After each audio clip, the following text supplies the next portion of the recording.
በዚህ አጋጣሚ አንድ ደስ ያለኝን ነገር ለሁላችሁም ላሳያችሁ። እስቲ ቆይ እሺ ለበት ጉባኤ ነው። እግዚአብሔር ይመስገን አሁን ላይ እውን ሆኖ ጥቅምት 9 እንግዲህ ሊደረግ ጥቂት ቀናቶች ናቸው የቀሩት እና በጣም ደስ ብሎኛል። ሁላችሁንም እንኳን ደስ አላችሁ። በዚህ አጋጣሚ ወንድማችን እንዳቂ አገልጋይ ነው መሰለኝ እንደዚህ ፕሮፋይልን ስመለከት አዲስ ኪዳን ሁሉ ማገልገል።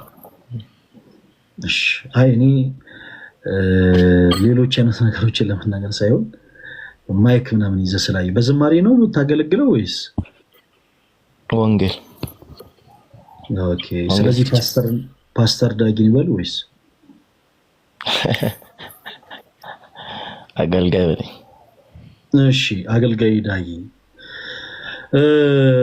ስለዚህ አንቱታም ይገባል። አገልጋይ ስለሆኑ እርሶ አንቱ እያለን እናወራለን ለጊዜው። በአምስቱ ሶሎዎች ያምናሉ? አገልጋይ እርሶ በአምስቱ ሶሎዎች ያምናሉ? ኧረ አምናለሁ። እሺ ምንድን ናቸው አምስቱ ሶሎዎች አገልጋይ? እስቲ እንገሩን ለሌሎችም በደንብ ገብቷቸው እንድናልፍ። ጸጋ ብቻ፣ እምነት ብቻ፣ መጽሐፍ ቅዱስ ብቻ፣ ስግደት ለእግዚአብሔር ብቻ፣ ክርስቶስ ብቻ። እሺ በእነዚህ ሀሳቦች በደንብ አድርገን እንወያያለን። ከነዛ ውስጥ እስቲ እምነት ብቻ አንድ ጊዜ እናንሳና የተወሰነ ነገሮችን ለመመልከት እንሞክር። አገልጋይ እርሶ ሰዎች በማመናቸው ብቻ የዘላለም ሕይወትን ያገኛሉ ብለው ያምናሉ? ኤግዛክትሊ። መልካም። ያው የጠየቅነውት ዝም ብለን ስሁት የሆኑ ሀሳቦችን አንስተን እየተናገረ እንዳልሆነ ለማረጋገጥ ነው። እና ይሄ ትምህርታችሁ መጽሐፍ ቅዱስ መሰረት የለውም፣ ሰው ሰራሽ ትምህርት ነው ብለን እናምናለን። በነገራችን ላይ አሁን ቅድም የጠቀሷቸው አምስቱ የሚባሉ ሶሎች በአጠቃላይ መጽሐፍ ቅዱስ መሰረት የሌላቸው፣ ምንም አይነት መጽሐፍ ቅዱስ መሰረት የሌላቸው ከመጽሐፍ ቅዱስ ውጭ የሆኑ ሰው ሰራሽ ትምህርቶች ናቸው ብለን እናምናለን።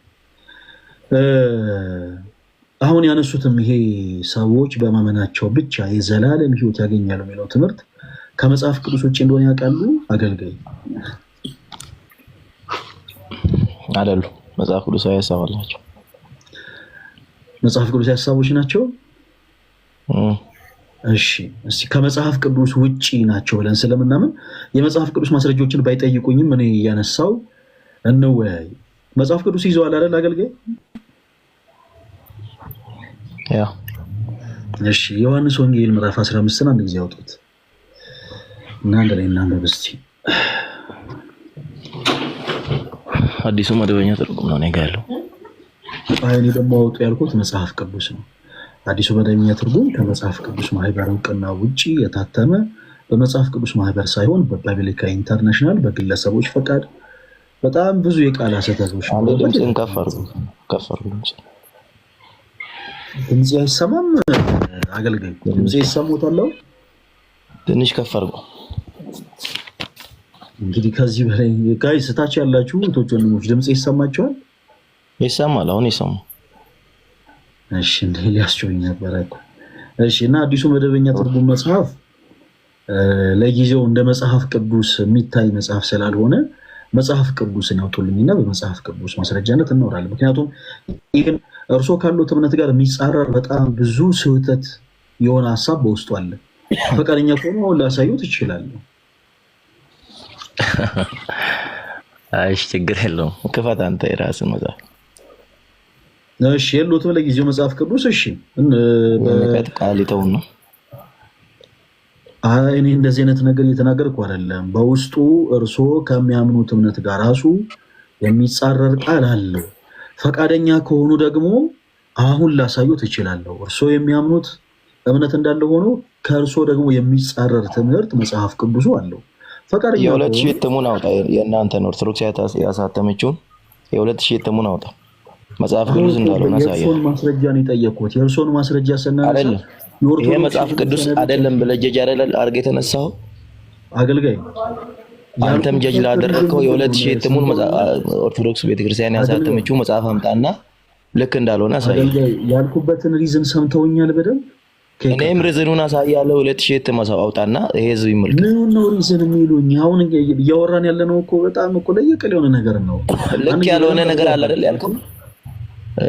አገልጋይ እባክዎትን ያዳምጡኝ። አሁን ምን አለ መሰሉት፣ ሁለት እግር አለኝ ተብሎ መቼም ሁለት ዛፍ አይወጣም። አሁን የሆኑ ስለ ሁለት የተለያዩ ነገሮች እናውራ ማለት አይቻልም በአንድ ሰዓት። አሁን እያወራን ያለነው ትልቁ ነጥብ መጽሐፍ ቅዱስ ካሉት መጽሐፍ ቅዱስ ወተን ያወጡ ነው ያልኩት። እና እርሶ ደግሞ በዚህ መሀል አይ ያለኝ እጄ ላይ አዲስ መደበኛ ትርጉም አሉ።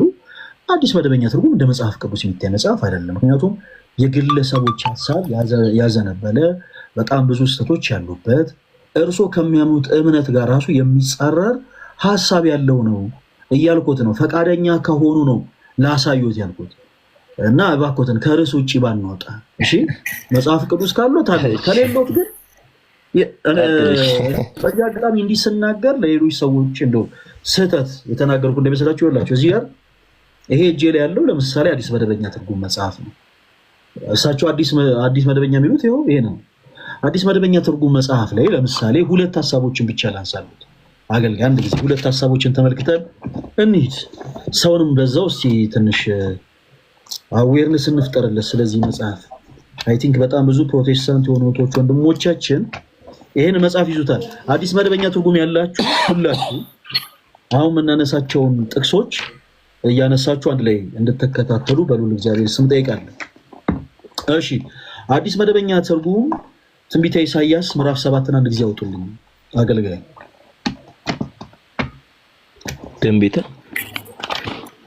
ትንቢተ ኢሳይያስ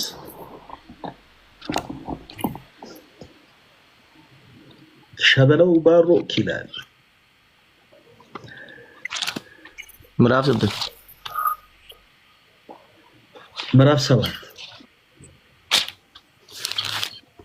አንብበው አንተ ነክስ ከፍት አረጣ ከፍቼው። እሺ ምዕራፍ 7 ቁጥር 14 ምን ይላል? እስኪ አንብቡልን ቁጥር 14 ቁጥር 14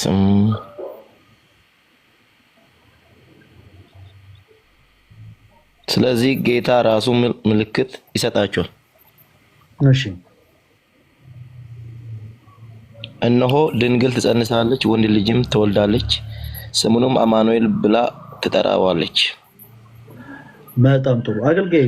በእርሶ እምነት ነቢዩ ኢሳይያስ እነሆ ጌታ ራሱ ምልክት ይሰጣቸዋል ብሎ የተናገረላት፣ አማኑኤል ልጇን አማኑኤል ብላ ትጠራለች ብሎ የመሰከረላት፣ ድንግል ብሎ የጠራት ጸንሳለች፣ ወንድ ልጅም ትወልዳለች፣ ስሙንም አማኑኤል ብላ ትጠራዋለች ብሎ የተናገረላት ሴት ማን ናት? አገልጋይ እንደ መጽሐፍ ቅዱስ ትምህርት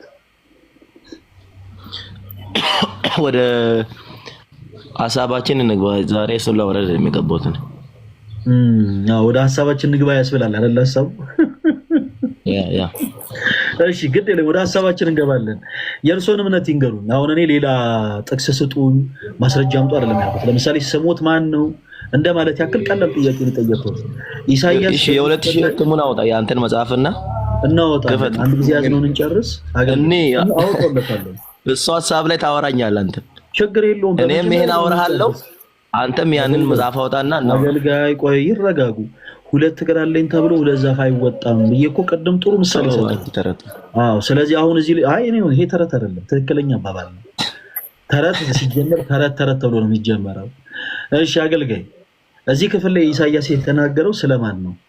አጭርና ግልጽ። መቼም እርሱ አገልጋይ ኖት። እንግዲህ በቸርች ውስጥ ብዙ ፕሮቴስታንቶችን ያሰማሉ። ስለዚህ እንደ አገልጋይ ነው መሆን ያለበት። አገልጋይ ስለማን የተናገረው የሚያውቁ ከሆነ ይመልሱ፣ ማያውቁ ከሆነ አላውቅም ይበሉ። አላውቅም። ጎበዝ ልጅ እንደዛ ነው የሚያደርገው። እሺ አያውቁም፣ ችግር የለም። የእርሱ አለማወቅ ወንጀል ሊሆን አይችልም። የዝግጅነት እጥረት ሊሆን ይችላል። ችግር የለውም። እኛ እንመልሱልታለን። ሁላችሁም አዳምጡ። እሺ ሁላችሁም አዳምጡ። ኦኬ፣ ትንቢተ ኢሳይያስ ምዕራፍ 7 ቁጥር 14 ላይ ያለውን ሐሳብ እንግዲህ እዚህ ጋር ያሉት የፕሮቴስታንት አገልጋይ ለማን እንደተነገረ አላውቅም ብለዋል። ችግር የለም፣ አይወቁት። መጽሐፍ ቅዱስ ግን ምን እንደሚል ለምሳሌ ለመመልከት ነው ሞክር። እንደውም ካሜራ አዙሬ ላሳያችሁ፣ እንደዛ ባረግ ይሻላል። እሺ ለሁላችሁ ይመስለኛል። አገልጋይ ማይኮትን ይዙ። እሺ ጣልቃ ይግቡ። እሺ ሌላ ነገር ማስተማር ቢያቅተን መቼም ግብረገብ ማስተማር አያቅተንም። እሺ ትንቢተ ኢሳይያስ ምዕራፍ 7 ይኸው ምዕራፍ 7 ይኸው ደግሞ እንዳይዘጋ በሌላ ነገር እየጠቆምኩ ለማሳየት ልሞክር። እሺ በቻርጀር እንጠቀም። እሺ ሁላችሁም እንደሚታያችሁ ተስፋ አደርጋለሁ። ያው ስለዚህ ጌታ ራሱ ምልክት ይሰጣቸዋል። እነሆ ድንግል ትጸንሳለች፣ ወንድ ልጅም ትወልዳለች፣ ስሙንም አማኑኤል ብላ ትጠራዋለች ይላል ነቢዩ ኢሳይያስ በትንቢቱ። ኦኬ ነቢዩ ኢሳይያስ እነሆ ጌታ ራሱ ምልክት ይሰጣቸዋል ብሎ የተናገረላት፣ እነሆ ድንግል ብሎ የጠራት፣ ትጸንሳለች፣ ወንድ ልጅንም ትወልዳለች፣ ስሙንም አማኑኤል ብላ ትጠራዋለች ተብሎ የተነገረላት ሴት ማነች? እዚህ ውስጥ ያላችሁ ክርስቲያን እህቶች፣ ወንድሞች፣ ፕሮቴስታንቶች ጭምር ኮሜንት ሴክሽን ላይ ስሟን ጻፉልኝ። ኦኬ ስለማን ነው ኢሳይያስ የተናገረው? ይቺ ሴት ማናት? ሁላችሁም ኮሜንት ላይ ጻፉ። አንዳንድ ጊዜ ስሙን ብቻ ይዘው መጽሐፍ ቅዱስን የማያውቁ ሰዎችም እንዳሉ ልክ በዚህ ልክ መረዳት ይኖርብናል። እሺ በጣም ደስ ይላል። ማርያም በጣም ጥሩ። ነቢዩ ኢሳይያስ ስለ ቅድስት ድንግል ማርያም ይህን ተናገረ። ምክንያቱም አማኑኤልን የወለደች ሴት ድንግል ማርያም ብቻ ስለሆነች። አዲሱ መደበኛ ትርጉም ምን ይላል መሰላችሁ? ይህንን ክፍል ሲያብራራ ይኸው ከመስመሩ በታች የፕሮቴስታንት ስኮላሮች የህዳግ ማብራሪያ እዚህ ላይ ተቀምጧል። ድንግል የኢሳይያስ የመጀመሪያ ሚስቱ ሻርያሱብን ከወለደች በኋላ የሞተች ይመስላል። ተመልከቱ፣ ይህ ሀሳብ የመጀመሪያ ሚስቱ ልትሆን ትችላለች የሚል ሀሳብ በመጀመሪያ ተናገረ። ከዛ ስለዚህ የመጀመሪያቱ ሚስቱ ስለሞተች ሁለተኛ ሚስቱ ልትሆን የታጨችውን ልጃገረድ የሚያመለክት ሊሆን ይችላል። በጣም አሁን እንዲህ አይነቱን ቃል መጽሐፍ ቅዱስ ብሎ መጥራት የሚያቅተን ለዛ ነው ጋይስ። በዘፍጥረት 24:43 ላይ ልታገባ የደረሰች ልጃገረድ በተመሳሳይ የዕብራይስጥ ቃል ተጠቅሳለች። እዚህ ላይ የተጠቀሰችው ድንግል ማርያም ሳትሆን ይኸውላችሁ የእሷ ምሳሌ ነች ይለናል። ተመልከቱ፣ እዚህ ላይ የተጠቀሰችው ሴት የድንግል ማርያም ምሳሌ እንደሆነች ያረጋግጥልናል። አማኑኤል እግዚአብሔር ከኛ ጋር ነው የሚለው ስም አካዝ በጠላት በተከበበ ጊዜ እግዚአብሔር ከከበበው እንደሚወጣ ተስፋ የሚያወጣ እንትን የሚል ቃል ነው ይልና አማኑኤል የሚለው ስም በዚህ መጽሐፍ ቅዱስ ክፍል ላይ እንደገና ተጽፎ እናገኘዋለን ይልና የማህር ሻላል ሐሽባዝ ሌላ ስምም ሊሆን ይችላል ብሎ አሉባልታ ያስቀምጣል። እንዲህ አይነት መጽሐፍ ቅዱስ ብሎ መጥራት በራሱ በጣም ትንሽ ይከብዳል። አሁን ይሄ አይን ያፈጠጠ ለክርስቶስ እናት ለድንግል ማርያም ሰዎች ያላቸውን ጥላቻ የሚያሳዩበት ክፍል ነው። እሺ ወንድማችን አገልጋይ አሁን ማይኮትን ይክፈቱ። እዚህ ጋር ህዳግ ማብራሪያ ሆኖ የተቀመጠው ቃል ትክክል ነው ብሎ ያምናሉ? የነብዩ ኢሳይያስ ሚስት ነች ብሎ ያምናሉ? አገልጋይ ሊሆን ይችላል የሚል ቃል አላነበብክም እዛ? አዎ ሊሆን ይችላልስ ተብሎ እርሱ ያምናሉ? የነብዩ ኢሳይያስ ሚስት ልትሆን ትችላለች ብሎ ያምናሉ? እዚህ ላይ የተጠቀሰው ሐሳብ ህዳጉ ላይ እንደተቀመጠው አምናለሁ እኮ እርሱ ያምናሉ። በጣም ጥሩ። እሺ አንድ የመጽሐፍ ቅዱስ ማስረጃ ይስጡን እስቲ። ህዳጉ ላይ እንደተጻፈው የሚያምኑ ከሆነ ይህቺ ሴት የነብዩ ኢሳይያስ ሚስት ነሽ ተብሎ የተገለጠ የመጽሐፍ ቅዱስ ማስረጃ ይስጡን። ወይም ደግሞ አማኑኤል የሚል ልጅ የወለደች የነብዩ ኢሳይያስ ሚስት እንዳለች የመጽሐፍ ቅዱስ ማስረጃ ይወጡና ያሳዩን። ነች ሳይሆን ልትሆን ትችላለች ተብሎ ተቀምጧል እዛ። ልትሆን ትችላለች የሚል የመጽሐፍ ቅዱስ ማስረጃ ይስጡን። መጽሐፉ ስለሚያወራው ከኔ ይልቅ ችግር የለም። አይ መጽሐፉ ሳይሆን የሚናገሩ ሰዎች ናቸው የተናገሩት። የህዳግ ማብራሪያው ላይ የተናገሩት ሰዎች ናቸው። ፎርማል ውይይት ከፈለግ ቀጥል። በመጽሐፍ በቢቅ እንደገና በቃ እናመሰግናለን። ችግር የለም አይጨነቁ አገልጋይ። ከዚህ የበለጠ እኔም እርሶን አዲስ በሆኑ ነገሮች አላስደነግጦትም። በአጭሩ እዚህ ውስጥ ያላችሁ ሴቶች ወንድሞች እንድትረዱት የምንፈልገው ትልቁ ነገር አዲስ መደበኛ ትርጉም ብለው ሰዎች ገና ሲያነሱ አይ ኖ ይሄንን መጽሐፍ እንደ መጽሐፍ ቅዱስ አድርጋችሁ ተቀበሉት፣ በዚህ መጽሐፍ ባንወያይ ጥሩ ነው ብለን ለፕሮቴስታንት ወንድሞቻችን ሪኮመንድ የምናደርግበት ትልቁ ሪዝን በውስጡ እንዲህ አይን ያፈጠጠ ክህደት የተቀመጠበት ስለሆነ ስሙ መጽሐፍ ቅዱስ ነው። ውስጡ ግን ከመጽሐፍ ቅዱስ የሚጻረሩ ሀሳቦች ያሉበት መጽሐፍ ነው።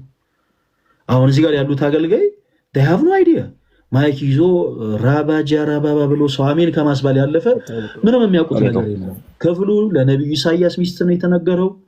ወይንስ አይደለም እርግጠኛ አይደሉም። ህዳጉ ላይ እንዳሉት በቃ ውሰዱት እና በሌላ ሐሳብ አውሩኝ ይላሉ እንጂ እሳቸው ሰው እንኳ መጽሐፍ ቅዱስ ላይ የተቀመጡ ሐሳብ ከየት ይምጣ እውነት ይሁን መጽሐፍ ቅዱሳዊ ይሁን ምንም አይነት አይዲያው የላቸውም። እና ሌሎች ፕሮቴስታንት እህት ወንድሞችም እባካችሁን ሰዎች በእጃቸው ይዘውት የሚሄዱት ብዙዎቹ ለጌጥ ነው እና እባካችሁ እንደው ከካሜራ ያለፈ ጥቅም ስለሌለው ይህ መጽሐፍ ብዙ ይዛችሁት ባትሳሳቱበት መልካም ነው። ሌላ ደግሞ በጣም የገነነ ደግሞ ሌላ ደግሞ ስህተት ላሳያችሁ። በጣም ይሄኛው ደግሞ ጥርስ ያወጣ ክህደት ውስጡ አለው። እሱን ደግሞ ለማሳየት ልሞክር። አንድ ተወሰነች ነገር ብቻ ለማንሳት ልሞክር። እሺ አንደኛ ቆሮንቶስ ምዕራፍ 15 አንደኛ ቆሮንቶስ ምዕራፍ 15 ላይ ያለውን ሐሳብ እናነሳለን። እሺ አንደኛ ቆሮንቶስ ምዕራፍ 15 ላይ ያለን ሐሳብ እናነሳለን። እንግዲህ የትምህርት ሁሉ በላይ የሆነው ትምህርተ ሥላሴ ነው። በትምህርተ ሥላሴ ዙሪያ ደግሞ ያው እንደምታውቁት እኛ በክርስቶስ ኢየሱስ የምናምን ሁላችን ያለን ትምህርት የተገለጠ ነው።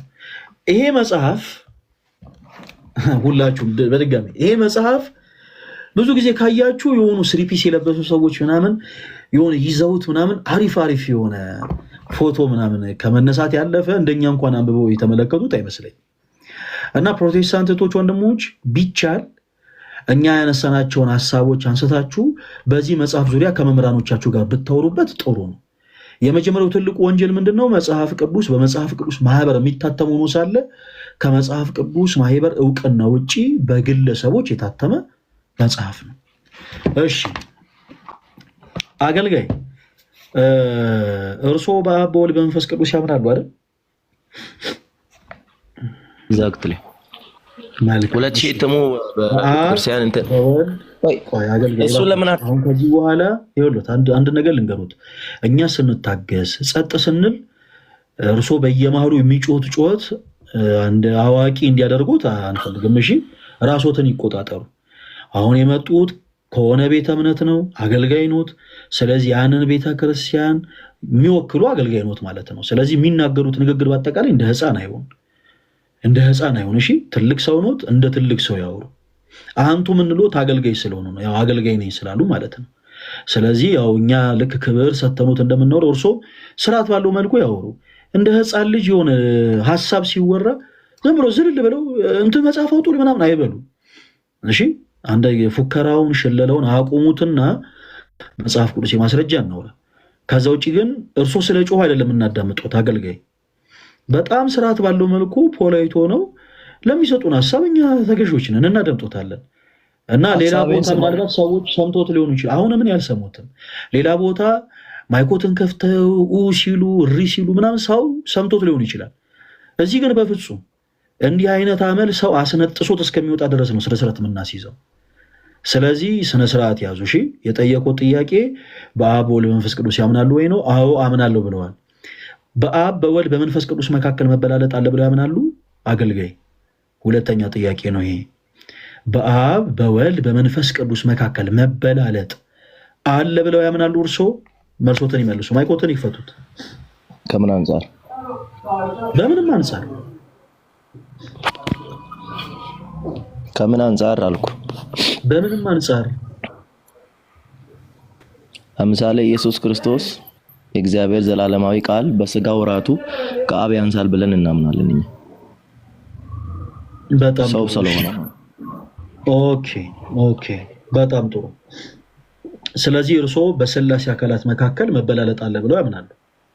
ከምን አንጻር? አሁን እኮ አንድ ሐሳብ እኮ መለሱልኝ እኮ። በሥላሴ አካላት መካከል መበላለጥ አለ ብለው ያምናሉ። ለምሳሌ ቆይ በአብ በወልድ በመንፈስ ቅዱስ አምናለሁ ብለውኛል። 2 ደቂቃ ልስጦትና ምን ማለት ነው? ትሪኒቲ ምን ማለት ነው? አብ ወልድ መንፈስ ቅዱስ ስንል ምን ማለት ነው? 3 አምላክ እያለን ነው ምን ማለት ነው? እስቲ ይንገሩን። አገልጋይ አፋፎትን ያስኩት ጥያቄ ከማበዛ ይንገሩንና ከዛ በኋላ ለምጠይቀው ጥያቄ አጭር መልስ ይሰጡኛል። ይቀጥሉ። 2 ደቂቃ ሰጥቼዎታለሁ። እሺ ጣልቃ ተግባቢ። እሺ ለምሰሙት እግዚአብሔር ቃል ፈውስ ይሁናችሁ። ስላሴ የሚለው ሐሳብ የቤተ ክርስቲያን ስያሜ ነው እና ስላሴ የሚለው ኮንሰፕት ወይንም ትሪኒቲ የሚለው ልዩ ሶስትነት ነው። አንድ አምላክ በሶስት አካላት ራሱን የገለጠበት መልክ ሲሆን አብ፣ ወልድ፣ መንፈስ ቅዱስ በሚል ማለት ነውና በስላሴ መካከል መበላለጥ የለም። ከምን አንፃር? ከመለኮታዊ ባህሪው አንፃር ወይንም ዲቫይን ፓወር ማለት ነውና አብ አምላክ፣ ወልድ መካከል መበላለጥ የለም አይደለ? ከምን? በመለኮት ባህሪው ነው ያልኩት። በአገዛዝ በስልጣን አካላት መካከል መበላለጥ የለም። እሺ በፖዚሽን ማለት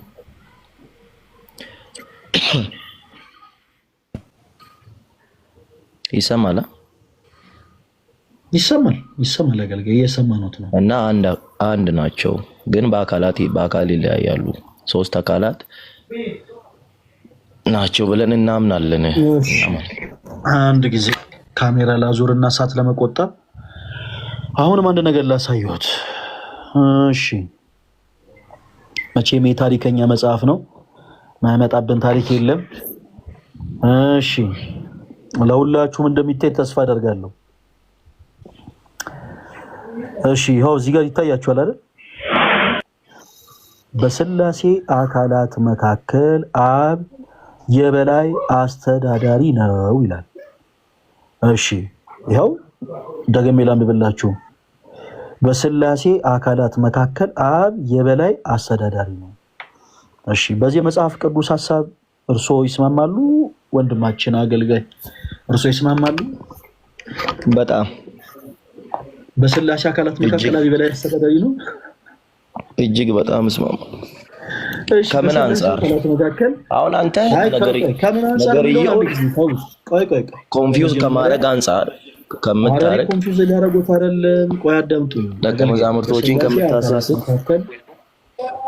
ጌታ ሆይ እባክህ አዳምጡኝ። በስላሴ አካላት መካከል አብ የበላይ አስተዳዳሪ ነው ብለው ያምናሉ ወይ ስሎት ከምን አንፃር? ለምሳሌ ከምን አንፃር ነው የበላይ የተባለው አልከኝ?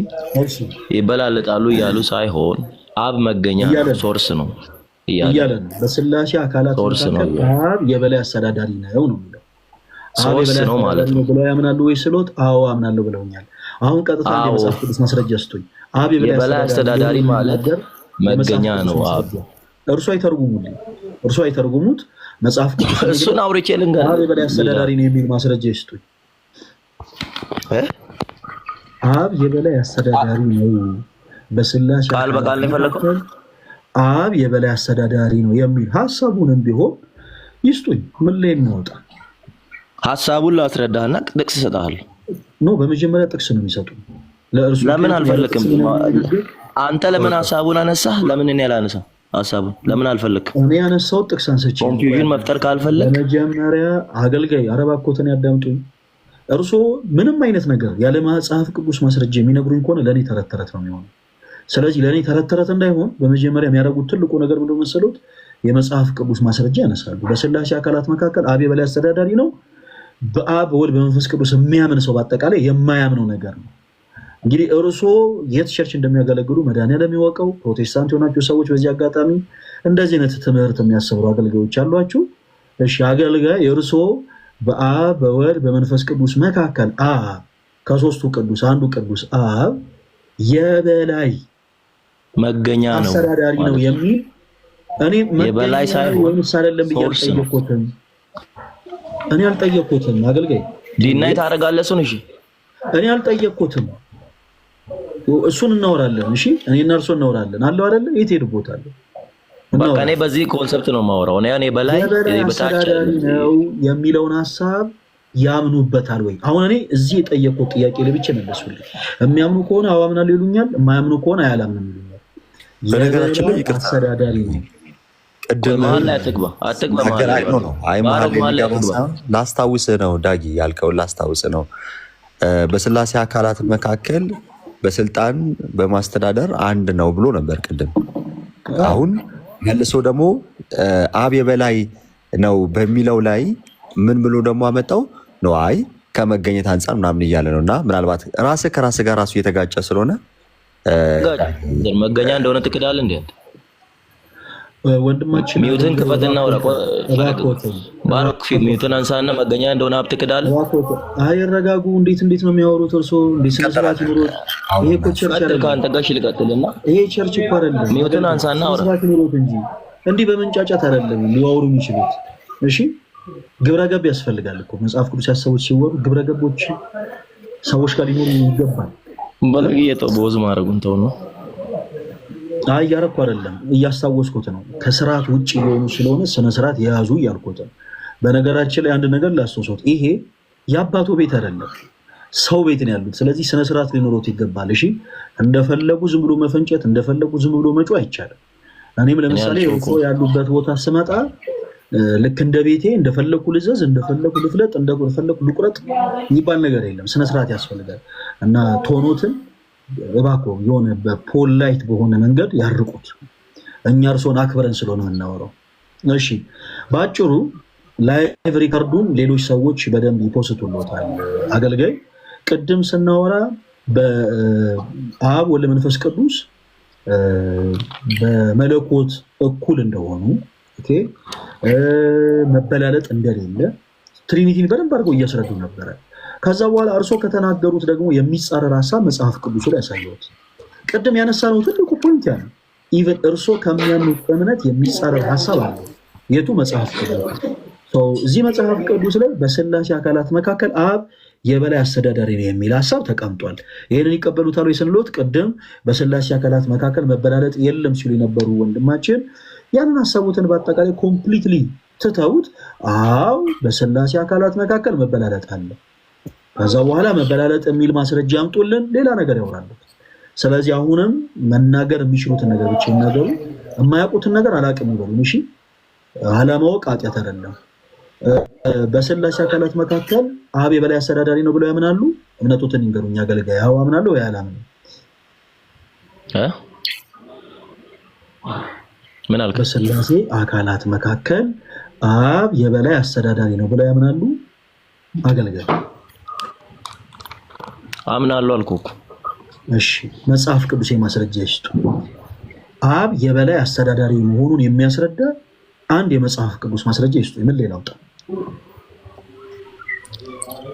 እሺ ለምን እንዳልኩ ላውራ ወይስ መረጃውንም አመጣለሁ? ችግር ለምን እንዳሉ ለምን ያወሩልኛል? የመጽሐፍ ቅዱስ ማስረጃ ይስጡኝ እንጂ ለእኔ ተረት ተረት ነው እያልኩት እኮ ነው።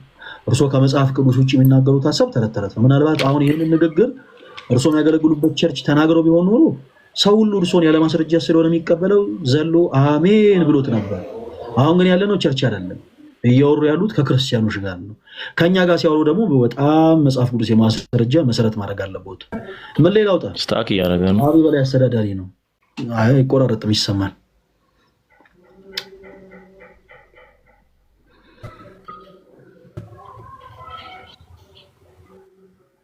ምን ሌላ አውጣለሁት? አብ የበላይ አስተዳዳሪ ነው የሚል ሀሳብ ምን ሌላ አውጣ?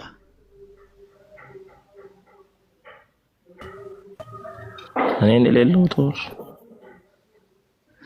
በቃ አይጨነቁ። እሺ አገልጋይ በቃ ችግር የለውም። ባጭሩ እነዚህን ሁሉ ሀሳቦች ያነሳ ነው ምክንያቱ በዚህ የተነሳ ነው። እዚህ ውስጥ ያላችሁ ፕሮቴስታንቶች ወንድሞች እንደተመለከታችሁት እዚህ ጋር ያሉትም አገልጋይ መጽሐፍ ቅዱሱ ለእሳቸውም ጭምር ያስደነገጣቸው በጣም አስደንጋጭ የሆነ ሀሳቦች አሉት። ስለዚህ እንዲህ አይነት ከመጽሐፍ ቅዱስ ውጭ የሆነ ሀሳብ ያለውን መጽሐፍ እባካችሁን መጽሐፍ ቅዱስ ነው ብላችሁ ለመወያየትም ጭምር አትጠቀሙት። አገልጋይ ለምን ወጡ? ለምን ይወጣሉ? እርሶ ቡራ ሰላም ሰላም፣ እንደምን አላችሁልኝ እኔ ተወዳጆች። እንደየሰዓታችሁ አቆጣጠር እንደያላችሁበት ቦታ ለነጋላችሁ እንደምን አደራችሁ፣ ይዋላችሁም ላላችሁ እንደምን ዋላችሁ፣ እንዲሁም ደግሞ ለመሸላችሁ እንደምን አመሻችሁ። ፍጹም የሆነው የክርስቶስ ሰላም ከኔም ከእናንተም ከሁላችንም ጋር ይሁን። ሰላም ክርስቶስ ይብዛላችሁ እያለሁ ፈለጋችን አብሪሎ አቤኒ ቅድም በጣም በሚያሳፍር ሁኔታ በነገራችን ላይ ለማነጻጸር ሲሞክሩ ያየነው አንድ ነገር ነበር። በመጽሐፍ ቅዱስ ማህበር የታተመና መጽሐፍ ቅዱስ ማህበር የማያውቀው መጽሐፍን ለማነጻጸር ሲሞክሩ ነበር እና አስቀድሞ እሳቸው የተናገሩትን ቃል ራሱ በሚገርም ሁኔታ የኔ ብለው የያዙት መጽሐፍ ላይ ያንን ሀሳብ ተቃራኒ ሆኖ ስላገኙት ገና ለገና ትክክል አይደለም እሱ ላለ ማለት ሐሳባቸውና ቀድሞ የተናገሩትን ቃል ሻሩትና ወደ መጽሐፉ ሐሳብ መጡ። እንደዚህ ነው ፕሮቴስታንቲዝም።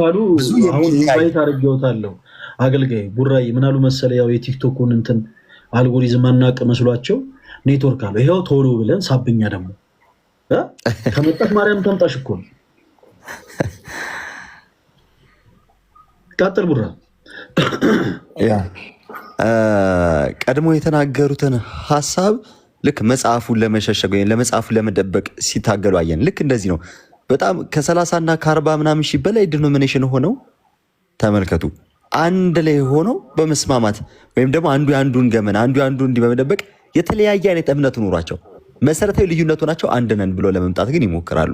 ዲስ ፕሮቴስታንቲዝም። ሁሉም አንድ የሚሆኑት ልክ ክርስቶስን ለመስቀል አንድ እንደሆኑት ሁሉ ልክ ሁሉም አንድ የሚሆኑት ቤተክርስቲያንን አታክ ለማድረግ ነው። ይህንን ከብዙ ፕሮቴስታንቶች አይተናል። ለምሳሌ ቀደም ትንቢተ ኢሳያስ ምዕራፍ 7 ቁጥር 14 ላይ ያለውን ቃል ፈለገ አውጥቶ አሳየ። ይህንን ለማብለው ይጠቀሙታል ተባሉ። ጋይስ በደንብ ስሙኝ እሺ። እቺን ብቻ አጭር ነገር የምናገረው ይህንን ለማብለው ይቀበሉታል ተባሉ። ምናልባት አዎ የኢሳያስም እንደው ሊሆን ይችላል ብሎ ባለው በዛው ይቀበላሉ አሉ። እሳቸው ይህ መጽሐፍ ቅዱሳዊ ለመሆናቸው የማቴዎስ ወንጌል ምዕራፍ 1 ቁጥር 22 ላይ እዚህ ጋር ፖስት ማድረግ ትችላላችሁ።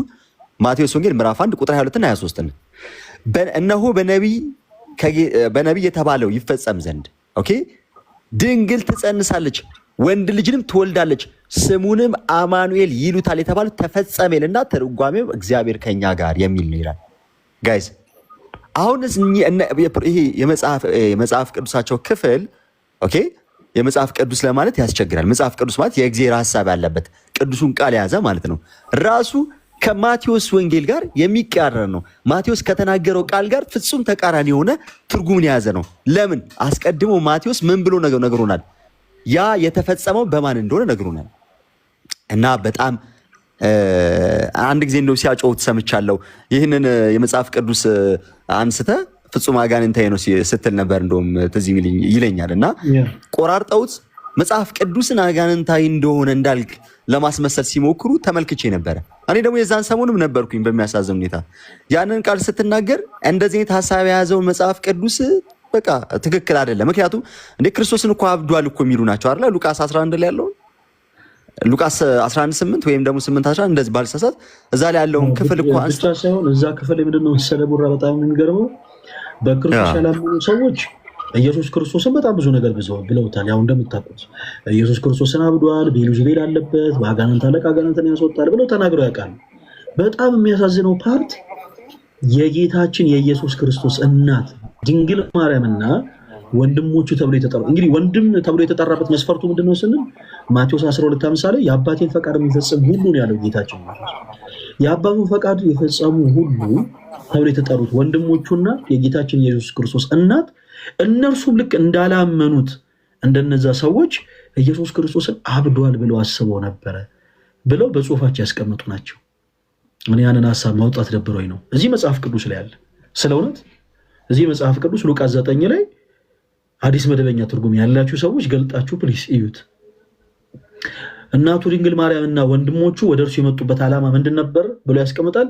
ወደ እርሱ የመጡበት ዓላማ አብዷል በማለት ኢማጂን ካለበት አስቸጋሪ ሁኔታ ነፃ እንዲወጣ ፈልገው ሳይሆን አይቀርም ብሎ አስቀምጧል። እኔ በጣም እንደዚህ አይነት ኒንጃ ጸረ ክርስቶስ የሆነ መጽሐፍ ነው ይቻላል። ይሄንን መጽሐፍ ቅዱስ መጽሐፍ ራሱ ብሎ መቀበል በጣም ከባድ ነው ከይቅርታ ጋር ስለእውነት በዚህ ዙሪያ በጣም ብዙ ሐሳቦችን ራሱ ብንል በጣም ደስ ይለናል። እኔ ላሳያችሁ እንዴ ናናናና ይትነ ቆይ ላሳያችሁ ራይ እሺ አታም ስለ እሺ ሉቃስ ይታያችኋል አይደል? ይሄው ሉቃስ ወንጌል ምዕራፍ 8 የኢየሱስ እናትና ወንድሞች ይላል። ከዚህ በኋላ የኢየሱስ እናትና ወንድሞቹ እርሱ ወዳለበት መጡ። እነርሱም ከህዝቡ ብዛት የተነሳ ወደ እርሱ ሊቀርቡ አልቻሉም እያለ ክፍሉ ይናገራል። እና ይሄንን ሐሳብ ሲያብራሩ ወዳጉ ላይ ምን ብለዋል መሰላችሁ? ይሄው እግዚአብሔር ያሳያችሁ። የኢየሱስ እናትና ወንድሞቹ መጡ። ከዛ የማርቆስ 3:21 ማብራሪያ ይመለስ ይላል። ይኸውላችሁ ሰው ሲያለፋ ማርቆስ 3:21 ላይ ስትመለሱ ምንድነው የሚለው? በኢየሱስ ክርስቶስ የማያምኑ ሰዎች ኦኬ፣ በኢየሱስ ክርስቶስ የማያምኑ ሰዎች ከኢየሩሳሌም የመጡ ጻፎች ማለት ነው ኢየሱስ ክርስቶስን ቤልዙቤል አለበት፣ በአጋንንት አለቃ ደግሞ አጋንንትን ያወጣል ብሎ እንደተናገሩ እንመለከታለን። እንግዲህ ሎቱ ስብሐት ክብር ይግባው ጌታችን ኢየሱስ በአጋንንት አለቃ አይደለም አጋንንትን ሲያወጣ የነበረው። አሁን እንዲህ አይነት ቃላቶች በመጽሐፍ ቅዱስ ቃለ ሰብ ተብለው ይጠራሉ። ሰዎች የተናገሯቸው ቃላቶች የሃይማኖት መመስረቻ እንኳን አይሆኑም። እሺ ከዛ የኢየሱስ እናትና ወንድሞች አሁን ፎከስ የምታደርጉት የክርስቶስ እናት የሆነችው ድንግል ማርያምና ወንድሞቹ ተብለው የተጠሩት ሐዋርያት ላይ ነው። መጡ ይልና የመጡበትን ማብራሪያ ሲመለስ የማርቆስ 3:21 ማብራሪያ ይመለስ። ወደ ኢየሱስ የመጡበት ዓላማ ይላል በማርቆስ 3:21 ላይ ተገልጿል። እንግዲህ እነዛ ሰዎች ኢየሱስ ክርስቶስ ቤልዙቤል አለበት፣ በአጋንንት አለቃ አጋንንት ያወጣል ብለው ያምናሉ። ለምን? የእግዚአብሔር ልጅ እንዳልሆነ ስለሚያምኑ። ከዛ የኢየሱስ እናትና ወንድሞቹ የመጡበት ዓላማ ይሄውም ይታያቸዋል። ይሄው አብዷል በማለት ካለበት አስቸጋሪ ሁኔታ ነፃ እንዲሆን ፈልገው ሳይሆን አይቀርም ይላል። ይሄው አብዷል እና በጣም እንዲህ አይነቱን ቃል ሰዎች መጽሐፍ ቅዱስ ብለው ራሱ እንደው ማመናቸው እጅግ በጣም ይደንቀኝ። ይሄ በጣም ይሄ እኮ ጸረ ክርስትና እኮ ነው። የጌታችን የኢየሱስ ክርስቶስን ጌትነት ለመጀመሪያ ጊዜ አሜን ብላ የተቀበለች እናት ድንግል ማርያም እና የአባቱ ፈቃድ ፈጽሞ ወንድሞች ተብሎ የተጠሩት የጌታችን የኢየሱስ ክርስቶስ ሐዋርያት ጭምር ልክ በክርስቶስ እንዳላመኑ ሰዎች ወደ እርሱ የመጡት ጌታችን ኢየሱስ ክርስቶስ አብዷል በማለት ካለበት አስቸጋሪ ሁኔታ ነፃ እንዲሆን ፈልገው ሲሆን አይቀርም ይላል እና እባካችሁን ይህንን መጽሐፍ በደንብ ይዩት። ፕሮቴስታንቶች ወንድሞቻችን ይህንን መጽሐፍ እባካችሁን በደንብ ገልጣችሁ እዩት። በደንብ ቀደም ትንቢተ ኢሳይያስ ምዕራፍ 7 ላይ ቦራ ወንድማችንን ትንቢተ ኢሳይያስ ምዕራፍ 7 ከቁጥር 14 ላይ ያለው ቃል ሳያውቁት በነገራችን ላይ ብዙዎቹ ለድንግል ማርያም በጣም ጥላቻ እያላችሁ ነው። በጣም ናግባ አገልጋይ ና አታጭበረብር ዝም ብለህ ኔትወርክ እያልክ እዚሁ ኮሜንት ላይ እየጻፈ ኔትወርክ ይላል። ቀደም ትንቢተ ኢሳይያስ ምዕራፍ 7 ቁጥር 14ን ስንጠይቀው እነሆ ጌታ ራሱ ምልክት ይሰጣችኋል ይላል አይደል ነብዩ። ከዛ ድንግል ትጸንሳለች ይላል። ከዛ ወንድ ልጅን ትወልዳለች፣ ስሙንም አማኑኤል ብላ ትጠራዋለች። እንደዚህ ብሎ ይናገራል። ይሄ ክፍል ለማን የተነገረው ስንለው ምላሹ ምንድን ነበር ታስታውሳላችሁ? ለማን እንደተነገረ ግልጽ እኮ ነው። ባይዘወይ ለማን እንደተነገረ ሐሳብ ሙሉ በሙሉ ያስረዳል።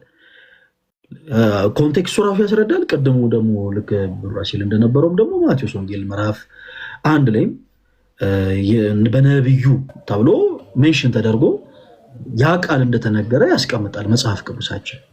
ሐሳቡ ግልጽ ነው እና አገልጋይ ይሄ ክፍል ለማን የተነገረው ሲባል አላቅም ነው ያለው። ሐሳቡ ግልጽ ነው ግን አላቅም ማለት ከዛ ነበብንለትና ለነብዩ ኢሳይያስ ሚስት ብለው ይናገራል የመጽሐፍ። ለነብዩ ኢሳይያስ ሚስትን የተነገረው ብለህ ታምናለህ? እንዲህ ስንለው አዎ አምናለሁ አለ። አያችሁ፣ በመጀመሪያ አላምንም ነበር ያለው። ለምን? ለድንግል ማርያም ብሎ ላለመናገር። የነብዩ ኢሳይያስ ሚስት ነው ይላል ስንለው ግን አዎ የነብዩ ኢሳይያስ ሚስት። ማስረጃ ያምጣ። አረ ወዴት ብቻ በጣም ያሳዝናል። ፕሮቴስታንት ወንድሞቻችን እንደዚህ አይነት በጣም ለስለስ ያሉ አካሄዶችን ብትቃወሙ ጥሩ ነው። መጽሐፉን ፈትሹት። ቆይ አገልጋይ መጽሐፉን ፈትሹት እና ፕሊስ እባካችሁን የተናገርነው ነገር ስህተት ከሆነ መታችሁ ከኛ ጋር ተወያዩ እና ሐሳብ እናንሳ፣ እንነጋገር። ኦኬ አገልጋይ ቀደም ወደ ተነሳነበት ሐሳብ ከእርሱ ጋር እንቀጥላለን። ሰዎች በማመናቸው ብቻ የዘላለም ሕይወት ያገኛሉ ወይ ስሎት፣ አዎ ያገኛሉ ብለው ነበር። ይህ ትምህርት ደግሞ መጽሐፍ ቅዱስ አይደለም፣ መጽሐፍ ቅዱስ አያውቀውም ብዬታለሁ እና መጽሐፍ ቅዱስን አንስተን እንድንወያይ አንድ የመጽሐፍ ቅዱስ ጥቅስ አንስተን ነበር። የዮሐንስ ወንጌል ምዕራፍ 15 እሺ መጽሐፍ ቅዱስ የሎትም አይደል አገልጋይ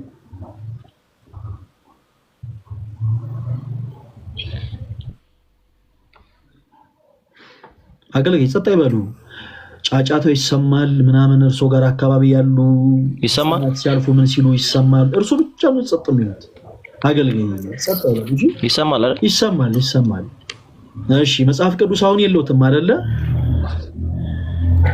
ኔትወርክ እኮ ችግር ኔትወርክ አላስቸገሩትም ኔትወርክ ሲያስቸግር ቲክታክ አልጎሪዝሙ በጣም ደስ የሚለው ፓርት ምንድነው መሰላችሁ ሰው እንዲዋሽ አያመቻችም አሁን ኔትወርክ ሲያስቸግር ተሰማኝ አይደለም ምን ቆይ አገልጋይ ለምን ከራስዎት ጋር ይታለላሉ ለምን ማን ነው ራስዎትን ያታለላሉ ኔትወርክዎት ቀይ ይበራል ኔትወርክ ሲያስቸግር ይወሉት ኔትወርክ እዚህ ጋር ስሞት የተጻፈበት አለ አይደለ እዛ ጋር ቀይ አብሮት ያሳዩታል አሁን ምንም የተሰማኝ አይደለም ከምሬን ነው ምንም እየተሰማኝ አይደለም ያሉት ድምጹን እንዴት ሰምተውት ነው አገልጋይ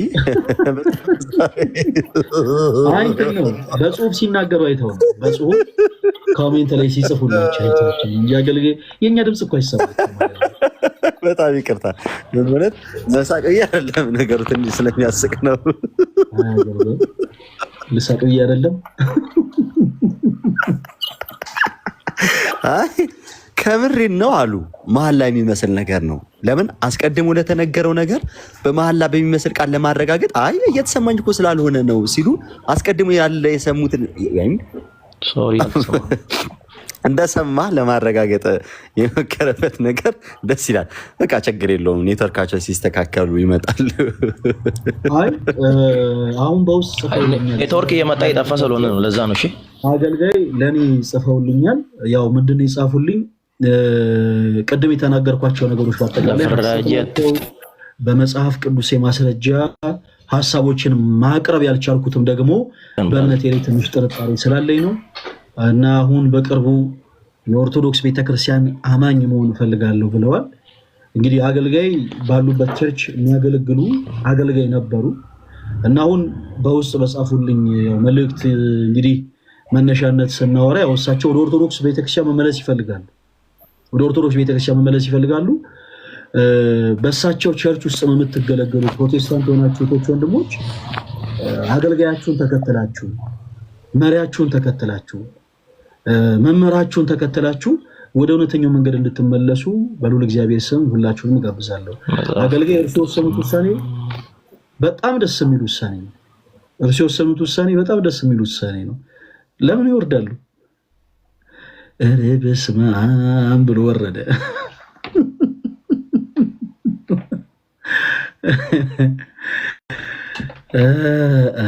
አንዳንዴም እንደዚህ ዘና እንበል እንጂ አብርሽ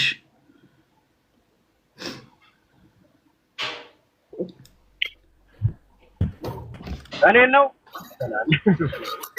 ከየት ቤተ ምን ወንድሞች እንዴት አላችሁ አብርሽ ባሮኬ ወንድም ማረን እንዴት አለልኝ አብርሽ እንዴት ናችሁ ምን ሰላም ወላግሻ ወይ አብርሽ አለው ስንት የቤት ስራ ሰጥቼ ይኸው ቀን ደረሰ ጥቅምት ዘጠኝ ባለው ስንት ስራ ተሰጥቶ ጥቅምት 9 ደረሰ አዎ ምንም በቃ ሩጫው እኮ ችግር የለም ገና በጣም ብዙ ነገሮች ስላሉ እናወራለን አዎ አምላክ ይርዳን ብዙ ስራ ይጠበቅብናል አልገና አሜን በዚህ አጋጣሚ አንድ ደስ ያለኝን ነገር ለሁላችሁም ላሳያችሁ እስቲ ቆይ ይሄ ነገር ደግሞ ማትፈልጉትን ነገር እኮ ነው የሚያወጣው አንዳንዴ ፎቶ ላይ ቡራ ተሳስታ አታውቅም ድንገት ብልጭ ያደርገዋል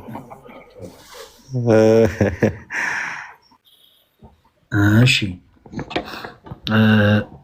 እንደሚታያችሁ ለሁላችሁም ተስፋ አደርጋለሁ ክርስቲያኖች እንኳን ደስ አላችሁ በመጀመሪያ ሁላችሁንም እንግዲህ የኦርቶዶክሳዊ ወጣት መርሃ ግብር ልናዘጋጅ እንደሆነ በጣም በተደጋጋሚ በሶሻል ሚዲያ ላይ ስንናገር ነበረ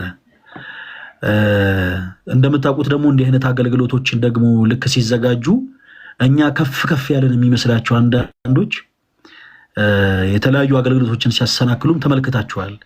ቅርብ ጊዜ እነ ዲያቆናቱ የቅዱስ ቁርባኑ ፕሮግራም እንግዲህ የሚረሳ አይደለም።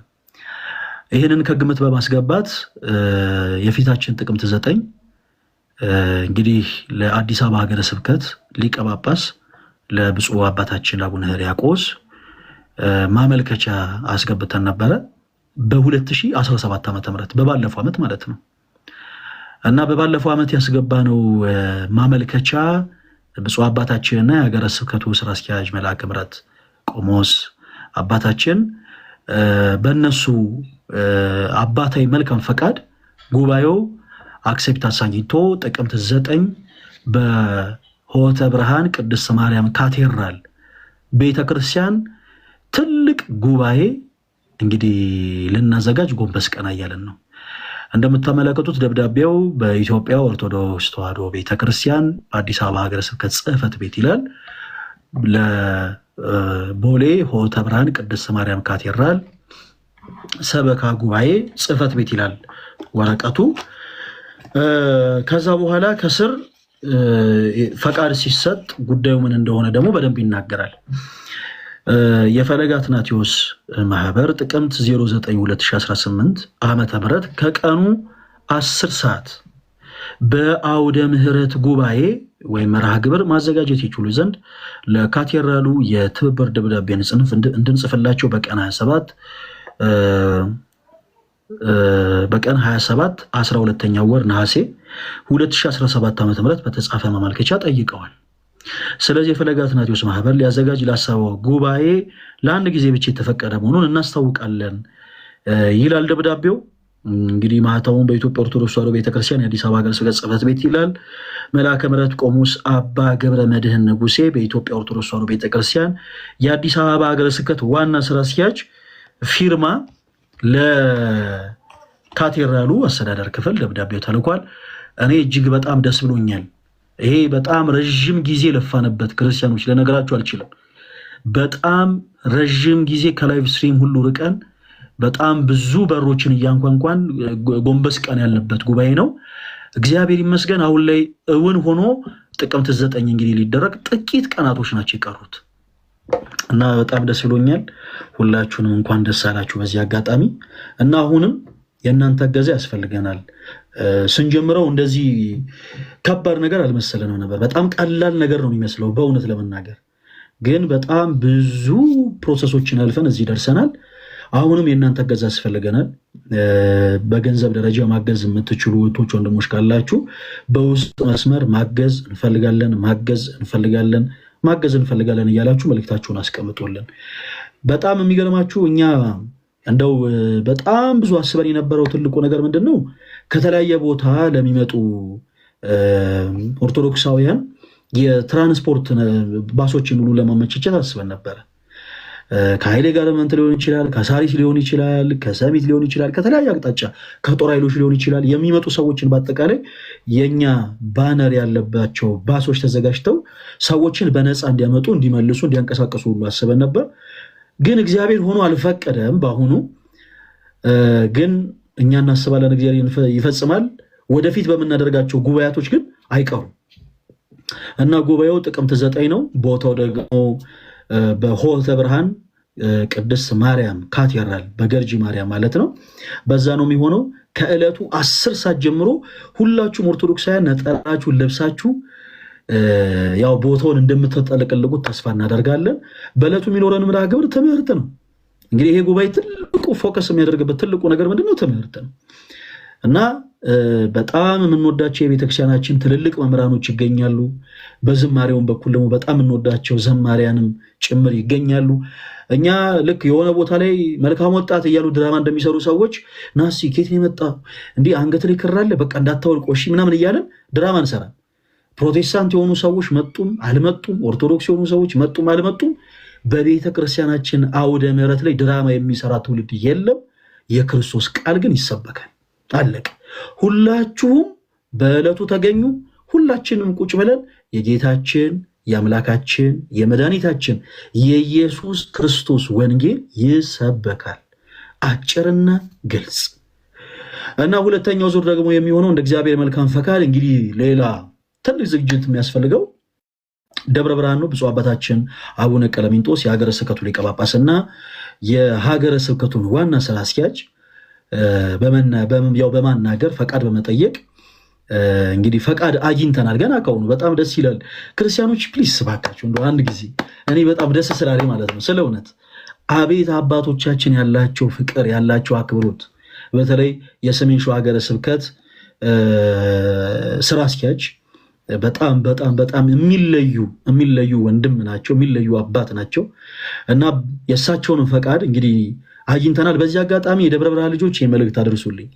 የሰሜን ሸዋ ሀገረ ስብከት ሊቀ ጳጳስ ብፁዕ አባታችን አቡነ ቀለሚንጦስና የሀገረ ስብከቱ ስራ አስኪያጅ መጋቤ ሐዲስ እጅግ በጣም የተለዩ ለወንጌል ልዩ ስፍራ ያላቸው አባቶች ናቸው። በእውነት እግዚአብሔር አምላክ ክህነታቸውን ይባርክልን። ክቡር ስራ አስኪያጅ በጣም በሚገርም ተስፋ ያው ሀሳቡን ተቀብለውታል። እንግዲህ ሁለተኛው ዙር የሚሆነው ደብረ ብርሃን ነው። ኦርቶዶክስ የወጣት ሁለተኛው ዙር ደብረ ብርሃን ላይ ይመጣል። ሁላችንም በተመሳሳይ ስርዓተ ቤተክርስቲያንን ጠብቀን ቁጭ ብለን ቃለ እግዚአብሔርን እንማራለን። ከዛ በኋላ ግን ሶስተኛው ዙር በእናንተ ምርጫ ነው የሚሆነው። የት ይሁን የሚለውን ውሳኔ እናንተ ናችሁ የምትወስኑት። ሶስተኛውን ዙር ደግሞ እንደ እግዚአብሔር መልካም ፈቃድ እናደርጋለን። ክርስቲያኖች ጥቅምት 9 ያለን የመጀመሪያው ዙር የኦርቶዶክስ የወጣት መርሃ ግብራችንን ሁላችሁ እንዳትቀሩ። በዚህ አጋጣሚ ፕሮቴስታንት ወንድሞቻችን መምጣት ትችላላችሁ። ስትመጡ ግን ያው እኛ የምናከብራትን ቤተክርስቲያን እንድታከብሩ እንፈልጋለን። ስርዓተ ቤተክርስቲያን አይጣስም። ስርዓት ባለው መልኩ መታችሁ ልክ እንደ ኦርቶዶክሳዊ ክርስቲያን እህት ወንድሞቻችሁ ቁጭ ብላችሁ ቃለ እግዚአብሔሩን ተምራችሁ በሰላም ወደ የቤታችሁ እንድትሄዱ እኛም የራሳችን ጥረት እናደርጋለን። እናንተም ያው የቤተክርስቲያንን ስርዓት አክብራችሁ እንድትገኙ በልዑል እግዚአብሔር ስም እንጠይቃለን። እኔ እንዴት ደስ እንዳለኝ ልነግራችሁ አልችልም እና ፕሊስ እባካችሁ አሁን እገዛ እንፈልጋለን። ማገዝ የምችሉ ክርስቲያኖች ወንድሞች ካላችሁ በውስጥ መስመር ማገዝ እንፈልጋለን እያላችሁ መልእክት አስቀምጡልኝ። እናወዳችኋለሁ። ቡራ የዛን ታይም ላይ ያው የሬዲዮ ክፍል ሊኖረን ስለሚችል የሬዲዮ ስርጭቱን ደግሞ አንተ ትቆጣጠረልናለህ።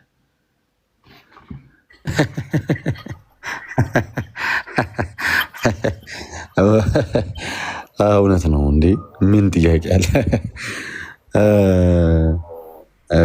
በጣም ደስ ያለ እግዚአብሔር አምላክ የተመሰገነው